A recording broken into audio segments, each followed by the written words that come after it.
नमस्कार दोस्तों। Volume analysis series में नेक्स्ट जो स्टॉक देखेंगे वो रहेगा शेमारो एंटरटेनमेंट लिमिटेड। सबसे पहले स्टॉक को मंथली टाइम फ्रेम में देखते हैं। मंथली टाइम फ्रेम में स्टॉक ने आईपीओ के बाद 135 से ऑलमोस्ट 500 प्लस तक की रैली दी है, जबकि स्टॉक 60 के ऊपर होल्ड कर रहा था। जैसे ही स्टॉक 60 के नीचे ट्रेड करना चालू हुआ तो प्राइस 368 ये वाला लो निकाल के प्राइस ऑलमोस्ट 50 रुपीज़ तक गई है।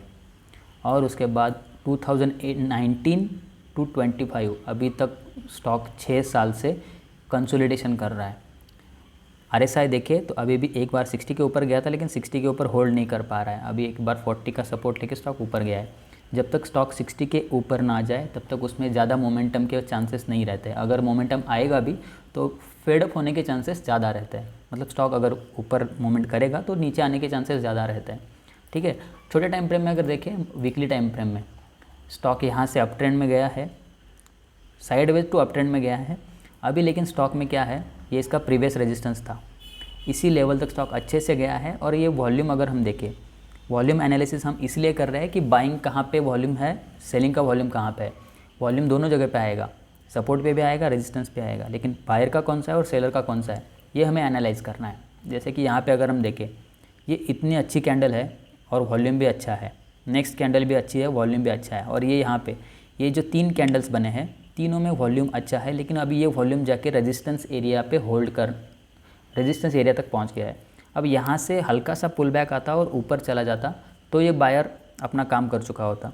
लेकिन नेक्स्ट कैंडल जो यहाँ पे बनी है वो काफ़ी अच्छी 23% का, और ये ऑलमोस्ट 3 कैंडल को इंगल्फ कर जाएगा, इतना बड़ा कैंडल बना है। ये दोनों सेलिंग के कैंडल्स में अच्छा खासा वॉल्यूम है।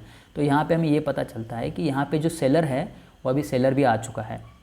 ये जो बाइंग है अभी के लिए तो फेड अप हो चुका है, वरना यही बाइंग यहाँ से 50% एरिया में करके यहाँ से मोमेंटम कंटिन्यू करना चाहिए था, जो कि कर नहीं पा रहा है। तो यहाँ पे सेलर आए हैं ऐसा हम बोल सकते हैं, लेकिन कंफर्म नहीं है। कंफर्म कब होगा, जब नेक्स्ट टाइम वापस प्राइस पुल बैक करेगा। अगर सेलर आएगा तो प्राइस नीचे गिरेगा। ये कंफर्म करने के लिए हम क्या करते हैं, प्राइस जहाँ से गिरना चालू हुआ वहाँ से जहाँ तक प्राइस नीचे गिरा है वो एरिया हम मार्क करेंगे। वो एरिया जब हमने मार्क किया, उसके बाद ये ब्लैक बॉक्स जो दिख रहा है ये फिबोनाची का 0.5 एंड 0.618 का एरिया है। इसको हमने मार्क कर लिया, और ये एरिया में जब भी प्राइस आएगा उसमें सेलिंग के चांसेस ज़्यादा रहेंगे। ठीक है। प्राइस जब भी 0.5 पे आया सेलिंग आया है, पॉइंट जब ये एरिया में आया सेलिंग आना चालू हुआ। ये वॉल्यूम तो दिख रहा है, लेकिन वॉल्यूम क्या बता रहा है, प्राइस ऊपर गई नीचे आके कैंडल क्लोज करी, यहाँ पे रेजिस्टेंस है। प्राइस ऊपर गई नीचे आके क्लोज करी, वॉल्यूम तो दिख रहा है, लेकिन ये वॉल्यूम का सिग्निफिकेंस बाइंग से ज़्यादा सेलिंग है, क्योंकि ये एरिया सेलिंग का है। भले ही वॉल्यूम ज़्यादा दिख रहा है, कैंडल्स ग्रीन दिख रहे हैं, लेकिन इंपॉर्टेंट ये है कि सेलिंग के एरिया पे है। सेलिंग के एरिया पे आने वाला वॉल्यूम हमेशा सेलर का रहेगा। इन कैंडल्स के कलर पे मत जाइए, कैंडल के कलर से ज़्यादा इंपॉर्टेंट है लोकेशन, कौन से लोकेशन पे वॉल्यूम आ रहा है, उसके हिसाब से हम ट्रीट करेंगे बायर का वॉल्यूम है या सेलर का वॉल्यूम है। ओके। ये सेलर ने काम किया और यहाँ से इसने इसका प्रीवियस लो निकालते हुए प्राइस नीचे चला गया। अब प्राइस ने यहाँ पे कंफर्म किया कि सेलर आया है और ये डाउन ट्रेंड में जाना चालू हुआ स्टॉक, क्योंकि इसका लो क्रॉस किया है। अब वापस अगर रिट्रेसमेंट करेगा तो प्राइस नीचे आने की कोशिश करेगा। हम यहाँ पे देखते हैं अभी क्या हो रहा है। अभी अगर देखें हम तो ये वाला टॉप है, इसका टॉप टू बॉटम अगर हम मार्क करें, अगर टॉप टू बॉटम मार्क करें तो ये इसका 0.5 एंड 618 का मैं ऑलरेडी मार्क कर चुका हूँ। ये बॉक्स 0.5 एंड 618 का एरिया मार्क कर चुका हूँ। फिबोनाची को मैं हटा देता हूँ। अभी देखिए, अभी इसको छोटे टाइम फ्रेम पे देखते हैं हम, डेली टाइम फ्रेम पे देख रहे हैं। प्राइस अभी जो है ये वाला बॉक्स है, फिबोनाची का एरिया है जहाँ से सेलिंग आ सकता है। ठीक है। ये वाला एरिया देखते हैं। प्राइस ने यहाँ पे लो बनाया। ये लोज के एरिया पे अगर हम देखें, बाइंग स्ट्रांग नहीं है। यहाँ पे जैसी बाइंग स्ट्रांग थी, यहाँ पे बाइंग स्ट्रांग नहीं है, मतलब बायर इंटरेस्टेड नहीं है। लेकिन फिर भी यहाँ से देखिए मूवमेंट यहाँ पे अच्छा सा आया है। 110 से प्राइस 160 क्रॉस टच कर चुकी है।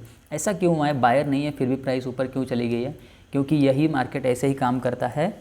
मार्केट हमेशा अप ट्रेंड या डाउन ट्रेंड जब भी फॉलो करेगा तो वो अप ट्रेंड में हायर लोज बनाते हुए, डाउन ट्रेंड में लोअर हाइज बनाते हुए जाएगा।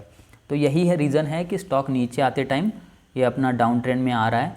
तो एवरी पॉसिबल पुल बैक पे इसमें सेलर्स आएंगे। सेलर्स क्यों आएंगे? क्योंकि जो सेलर ने जो सेलर ने अपना स्टॉक 174 में बेचा होगा, मान लीजिए किसी सेलर ने यहाँ पे बॉटम में स्टॉक खरीदा होगा 80, 90, 60 रुपीज़ पे, वो यहाँ पे अपना एग्जिट कर रहा है, 200 पे उसने स्टॉक बेच दिया, वापस 180 पे उसने स्टॉक बेच दिया, अभी वो प्राइस काफ़ी नीचे आ चुके हैं 90 रुपीज़, उसके पास जो बचे हुए स्टॉक है वो बेच नहीं पा रहा है, उसको स्टॉक बेचना है तो उसको उस अच्छी प्राइस मिलनी चाहिए, इसलिए वो क्या करेगा, एक पुल बैक का वेट करेगा। पुल बैक में भी क्या करेगा, लास्ट का जो कैंडल बनाएगा, जब रेजिस्टेंस एरिया आएगा उसके पहले जो 2-3 कैंडल्स रहेंगे उसमें अच्छे से बाइंग दिखाएगा, या तो कोई न्यूज़ फैला देगा। ये बाइंग लेवल्स पे जब भी वॉल्यूम्स अच्छा बने, ये रेजिस्टेंस लेवल पे जब भी वॉल्यूम अच्छा बने, कैंडल्स अच्छे बने, तो हमें समझना चाहिए कि ये बायर जो है फोमो क्रिएट कर रहा है। ऐसे में क्या होगा, यहाँ पे कैंडल को अगर हम देखें, यहाँ पे 20% का कैंडल बना हुआ है, अच्छा खासा वॉल्यूम आया है, तो काफ़ी सारे न्यूज़ में भी ये दिखाया होगा, या तो अपने टॉप गेनर्स टॉप लूजर्स का जो सेक्शन आता है उसमें भी काफ़ी लोगों ने देखा होगा कि ये वाले स्टॉक में अच्छे से बाइंग आया है, प्राइस अच्छे से 95 रुपये से ऑलमोस्ट 150 पहुँच चुका है, पता नहीं कितना और कितना आगे जाएगा, इसलिए लोग यहाँ पर आके फोमो में बाइंग कर लेते हैं। अब यहाँ पे खेल कैसा हो रहा है वो देखते हैं।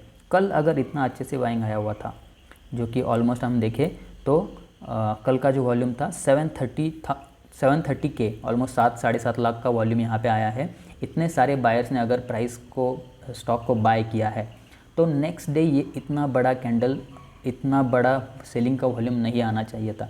यहाँ पे बायर्स ने एरिया होल्ड करना चाहिए था, भले ही रेड कैंडल बनता लेकिन वॉल्यूम छोटा होना चाहिए था। जैसे कि यहाँ पे छोटे छोटे कैंडल्स है, ऐसा ही कैंडल बनता तो हम बोल सकते थे कि ये प्राइस सस्टेन हो रहा है। एज ऑफ नाउ ये प्राइस सस्टेन नहीं हो रहा है। सिर्फ 2 कैंडल को देख के ही हमने ये हमने ये अपना अनुमान लगाया है कि यहाँ से प्राइस गिर सकता है, गिरा है नहीं, गिर सकता है। Let's see how that stock performs. लेकिन इसके लिए मैं क्या करूँगा, सेलिंग के लिए ये रेजिस्टेंस यहाँ से स्टॉक गिरा था, अगर वापस इसके नीचे जाता है तो जिसने भी स्टॉक ख़रीदा होगा तो इसके नीचे इसको निकलना पड़ेगा, या तो अगर कोई एफ एन में होता तो यहाँ पे लोग उसका फ्यूचर भी शॉर्ट कर देते। तो ये वो एरिया है 144 का, जहाँ से अगर स्टॉक गिरता है तो धीरे धीरे करके स्टॉक नीचे आएगा। क्यों? क्योंकि जो यहाँ पे ओरिजिनल सेलर जो वेट कर रहा था कि 100 के प्राइस पे उसको बेचना नहीं है, वो 150 के प्राइस पे अपना स्टॉक बेच के निकल जाएगा, तो स्टॉक वापस और नीचे आएगा। Let's see how this stock performs.